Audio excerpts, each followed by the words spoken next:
الحمد لله رب العالمين سبحان اللہ. والصلاة والسلام على سيد الأنبياء والمتقين أما بعد فأعوذ بالله من الشيطان الرجيم بسم الله الرحمن الرحيم وقال الله تعالى كلام المجيد والذين آمنوا أشد حبا لله صدق الله العظيم سبحان اللہ. وصدق رسوله النبي الكريم الأمين رب اشرح لي صدري ويسر لي أمري واحلل عقدة من لساني يفقهوا قولي ولا يصلي وسلم دائما أبدا على حبيبك خير الخلق كلهم محمد سيد القولين والثقلين والفريقين من عرب ومن عجم فإن من جودك الدنيا وضرتها ومن علومك علم الله والقلم يا أكرم الخلق ما لمن ألوذ به سواك عند حلول الحادث العممي إن الله وملائكته يصلون على النبي يا أيها الذين آمنوا صلوا عليه وسلموا تسليما الصلاة والسلام عليك يا سيدي يا نبي الله وعلى آلك وأصحابك يا سيدي يا نور الله. اہل سنت کا معمول ہے دو بار پڑھنے کا. ایک بار پڑھا ہے جو ہم نے اپنی مرضی کا پڑھا ہے، اب ایک بار پڑھیں گے اور اب ذرا کوشش کرنی ہے ان کی مرضی کا پڑھنے کی، ٹھیک ہے؟ اور حدیث پاک کا مفہوم ہے او انت مجنون، ذکر اس طرح کرو کہ دیکھنے والا دیکھ کے سمجھے کہ دیوانہ ہو. سبحان اللہ. ایک بار اپنی مرضی کا پڑھا ہے، اب ایک بار ذرا دیوانوں والا پڑھیں گے، ٹھیک ہے؟ اور کوشش کیجئے گا جتنے احباب بیٹھے ہیں کہ میرا اور آپ کا درود پاک زبان کی نوک تک نہ رہ جائے. آج اتنی محبت سے پڑھیے گا کہ یاد دل و روح تک جائے، ٹھیک ہے؟ دل و روح تک نہیں جا رہا، اس لیے تو کام نہیں بن رہا. جس دن دل و روح تک جانا شروع ہو گیا اس دن کام بھی بن جائے گا، ٹھیک ہے؟ ایک بار کوشش کیجئے گا دائیں بائیں نہ دیکھیے، کوشش کیجئے گا زمین سے کھیلتے ہوئے نہ پڑھیے گا، کوشش کیجئے گا کہ توجہ، عقیدہ ہو، یقین ہو، محبت ہو، یہ سارا کچھ جمع کر کے نصر ہو. ایک بار کوشش کیا کرنی ہے کہ دل تک جائے، اور جاتا ہے حضرت. اقبال نے کہا نہیں، خرد نے کہہ بھی دیا لا الہ تو کیا، دل و نگاہ مسلمان نہیں تو کچھ بھی نہیں. سبحان اللہ. یہ جاتا ہے دل تک. کدھر لکھا ہے کہ دل تک نہ جائے، لیکن ہم جانے ہی نہیں دیتے. ہم خود بھی جو ہے نا وہ نہیں. ایک بار سے ٹھیک ہے، اور آپ جب توجہ اور محبت سے پڑھیں گے آپ کو خود ہی لطف آئے گا، ٹھیک ہے؟ ایک بار جی بس، ٹھیک ہے؟ الصلاۃ والسلام علیک یا سیدی یا نبی اللہ وعلی آلک وصحبک یا سیدی یا نور اللہ. بس کوشش کر لیں جب بھی پڑھنا ہے اتنا سونا کر کے پڑھنا ہے کہ دل تک جائے. اور دلوں کی حالت اس وقت بڑی خراب ہے کیونکہ حضرت ہم شیشے کے ڈسے ہوئے ہیں. وہ کپڑے شپڑے پہن کے جب شیشے کے سامنے کھڑے ہوتے ہیں تو شیشہ کہتا ہے سب یس ہے، حالانکہ یس کچھ بھی نہیں ہے. وہ تو حضرت کسی صوفی سے کوئی ایسا شیشہ مانگو نا جو آپ کو آپ کا اندر دکھائے، پھر پتہ چلے یس ہے کہ نو ہے. کیونکہ ہم شیشے کے ڈسے ہوئے ہیں. شیشہ کہتا ہے سب یس، لیکن قرآن کیا کہہ رہا ہے؟ قرآن کہہ رہا ہے افلح من تزکا.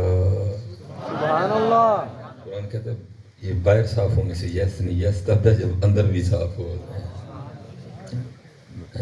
پھر قد افلح من زکاہا. لیکن کیا ہے کہ ہم شیشے کے ڈسے ہیں. شیشہ کہہ رہا ہے سب یس، لیکن یس نہیں. اب دیکھیں نا حدیث پاک کا مفہوم ملتا ہے. نبی پاک علیہ الصلوۃ والسلام نے ارشاد فرمایا کہ اے میرے صحابہ، جیسے لوہے کو زنگ لگتا ہے نا ایسے دلوں کو بھی لگ جاتا ہے. اور جب سے یہ کائنات مارز وجود میں آئی ہے نا، جتنے زمانے گزرے ہیں ان زمانوں میں سب سے سونا زمانہ ہمارے نبی پاک علیہ الصلوۃ والسلام کا زمانہ ہے. اور زمانہ اتنا سونا تھا کہ اللہ نے اس زمانے کی قرآن میں قسم کھائی ہے. فرمایا والعصر، اور قسم ہے زمانے کی. وہ اتنا سونا زمانہ تھا، لیکن اس سونے زمانے میں بھی محبوب کیا فرما رہے ہیں؟ فرمایا جیسے دلوں کو زنگ لگتا ہے ایسے لوہے کو بھی لگ جاتا ہے. تو میں پھر کہوں گا بھائی 2023 والوں، پھر ہمارے زنگ کا کیا حال ہوگا؟ زنگ و زنگ ہی ہو جائے. لیکن کہ میں نے پہلے کہا ہے کیونکہ ہم شیشے کے ڈسے ہوئے ہیں. شیشہ کہہ رہے ہیں سب یس، لیکن محبوب فرما رہے ہیں جیسے لوہے کو زنگ لگتا ہے ایسے دلوں کو بھی زنگ لگتا ہے. اور میں حضرت جی کسی کی کیا بات کروں؟ میں اگر اپنی بات کروں تو میں اپنے سینے میں 40 سال پرانا زنگ آلودہ دل لے کے گھوم رہا ہوں. اور دکھ کی بات یہ ہے کہ ہر روز زنگ بڑھ رہا ہے، کم ہونے کے بجائے ہر روز زنگ بڑھ رہا ہے. اب جب محبوب علیہ السلام نے فرمایا نا کہ جیسے لوہے کو زنگ لگتا ہے دلوں کو بھی لگتا ہے، تو پھر تو اس وقت حاضر خدمت تھے، وہ عرض کرتے ہیں سونیا جب لوہے کو زنگ لگتا ہے تو ہم مختلف طریقوں سے اتار لیتے ہیں. تو آپ فرما رہے ہیں جیسے لوہے کو لگتا ہے دلوں کو بھی لگ جاتا ہے، تو اگر دلوں کو زنگ لگ جائے تو پھر کیسے اتارنا؟ تو محبوب پاک علیہ السلام نے فرمایا جب دلوں کو زنگ لگ جائے تو دلوں کا زنگ قرآن پڑھ کے اتارنا اور موت کو یاد کر کے اتارنا. سبحان اللہ. لیکن کیا ہے حضرت، ادھر لگ رہا ہے اتر رہا، صرف لگ رہا ہے لگ رہا ہے. اسی لیے تو آپ دیکھ نہیں رہے معاملات کیسے ہو گئے. بھائی بھائی کو قتل کر رہا ہے، بھائی بہن کو قتل کر رہا ہے. کتنے خوبصورت رشتے ہیں. اور اس پہ ہم ایک جملہ بول دیتے ہیں اور نہیں جی وہ خون ہی سفید ہوگا. بھائی خون بھی کبھی سفید ہوتا ہے؟ خون تو جس کا مرضی چیک کر لو سرخ ہی ہے. خون نہیں سفید ہوئے بلکہ کیا ہوا ہے؟ دل مردہ ہو گیا. اب حضرت جی آپ نے دیکھا ہوگا کہ زنگ جتنا پرانا ہوتا ہے نا پھر وہ جس چیز کو لگا ہوتا ہے پھر وہ آہستہ آہستہ اس کو کھانا شروع کر دیتا ہے. اب کیا ہے 40 سال پرانا زنگ ہے، اب اس زنگ نے دل کا کیا چھوڑا ہوگا؟ اس لیے خون نہیں سفید ہوتے، خون سرخ ہی ہوتے ہیں، بلکہ کیا ہوتا ہے دل مردہ ہو جاتے ہیں. 40 سال پرانا زنگ ہے، کیا چھوڑا ہوگا اس نے دل کا. وہ صرف یہ نہیں ہے کہ حضرت بات پھر زنگ پہ رک گئی. پھر آگے ارشاد فرمایا جب بندہ گناہ کرتا ہے نا تو بندے کے دل پہ ایک سیاہ نقطہ بن جاتا ہے. اگر تو توبہ کر لے تو نقطہ مٹ جاتا ہے، اور اگر گناہ بے گناہ کرے تو نقطہ اور بڑھا، پھر گناہ کرے نقطہ اور بڑھا، پھر گناہ کرے نقطہ اور بڑھا، پھر گناہ کرے نقطہ اور بڑھا. فرمایا یہاں تک کہ سارے کا سارا دل ہی کالا ہو جاتا ہے. اب صرف یہ نہیں ہے کہ صرف زنگ لگا ہوا ہے، کالا بھی ہے، کالا بھی ہے اور ساتھ زنگ بھی ہے. اس لیے بیٹا میں آپ سب جتنے بھائی بیٹھے ہیں خانقاہ میں بیٹھے ہیں، نظامی خانقاہ ہے، مسئلہ صوفیہ بیٹھے ہیں، صاحبزادہ صاحب تشریف فرمائیں، جتنے باپ بیٹھے ہیں پتر، بس اتنی گزارش ہے جب ان کا نام لو اتنا سونا کر کے لو کہ اس کا اثر دل تک. یار کوئی زنگ لتے کوئی سیاہی کٹے دیے ہمارا زبان تک رہ جاتا ہے، ہم دل تک جانے دیتے. زنگ ہے. دوسری حضرت مصیبت یہ ہے کہ جس دور سے آپ اور میں گزر رہے ہیں یہ مادیت پرستی کا دور ہے. ساری کی ساری توجہ اس کی طرف ہے، دل اور روح کی طرف تو توجہ ہے ہی.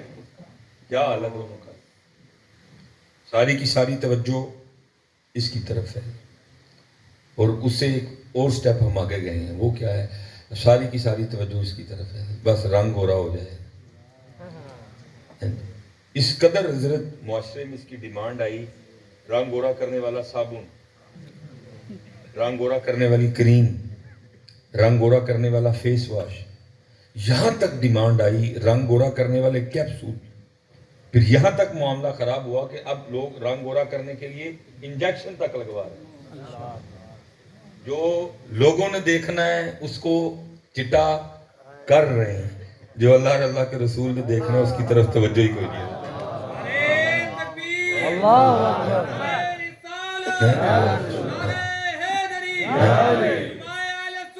زندہ باد۔ جو لوگوں نے دیکھنا ہے اس کی جانب بہت، اور جو اللہ کے رسول نے دیکھنا ہے اس کی جانب توجہ۔ دن میں پتہ نہیں لگتا اس کو کتنی بار دھوتے ہیں، پھر نہیں تسلی ہوتی، پھر دھوتے ہیں، پھر نہیں تسلی ہوتی، پھر دھوتے ہیں۔ جب گھر واپس آتے ہیں پھر دھوتے ہیں، پھر واپس آتے ہیں پھر دھوتے ہیں۔ جو لوگوں نے دیکھنا ہے اس کو بار بار دھو رہے ہیں، اور جو اللہ کے رسول نے دیکھنا ہے 40 سال ہو گئے ہیں حضرت اس کو زنگ ہی لگا۔ اس لیے حضرت اس کا زنگ اتارو، اللہ کے ذکر سے اتارو، قرآن پڑھ کے اتارو، درود پڑھ کے اتارو، موت کو یاد کر کے اتارو۔ لیکن میں نے کیا کہا؟ ساری کی ساری توجہ